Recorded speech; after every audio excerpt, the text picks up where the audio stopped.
vous remercie. Pour le groupe socialiste, Madame Untermaier.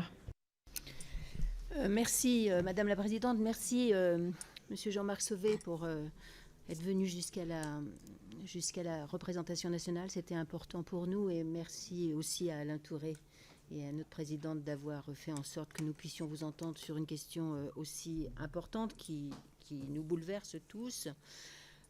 Nous pensons qu'il y aura un avant et un après cette commission.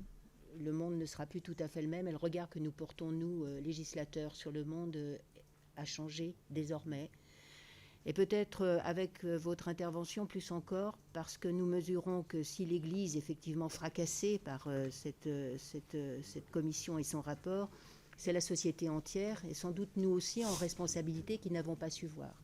Je pense que les boucs émissaires sont toujours faciles à trouver. Nous avons une responsabilité, je pense, collective par rapport à cette situation qui impacte toute la société et que nous n'avons pas su voir non plus.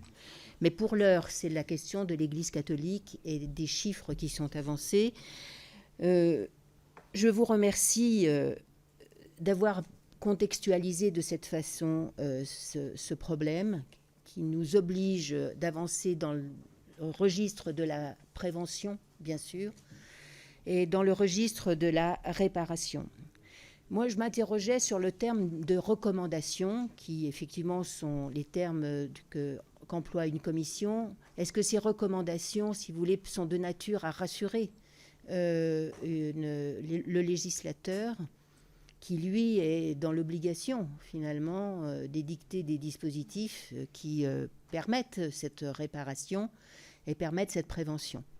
Et je souhaiterais savoir, pas du tout dans le souci de majorer le nombre de lois toujours trop élevé que nous votons, s'il n'y a pas quand même une réflexion très profonde à avoir pour s'assurer que le législateur ne passe pas à côté d'un dispositif qui doit être clairement exprimé dans le respect, bien sûr, de la laïcité. Ma question, elle porte plutôt sur la prescription. J'ai entendu l'Église nous dire que la prescription, elle n'en ferait pas état et qu'elle n'opposerait pas la prescription à un dépôt de plainte.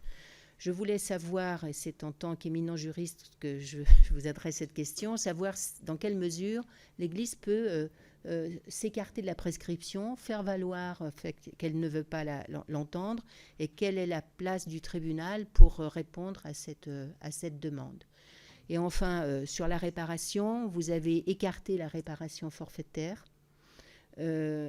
Comment voyez-vous la réparation d'un préjudice tel que celui-ci en dehors de la réparation forfaitaire? Et la troisième question, je la laisserai pour une prochaine intervention. Merci beaucoup, ma chère collègue.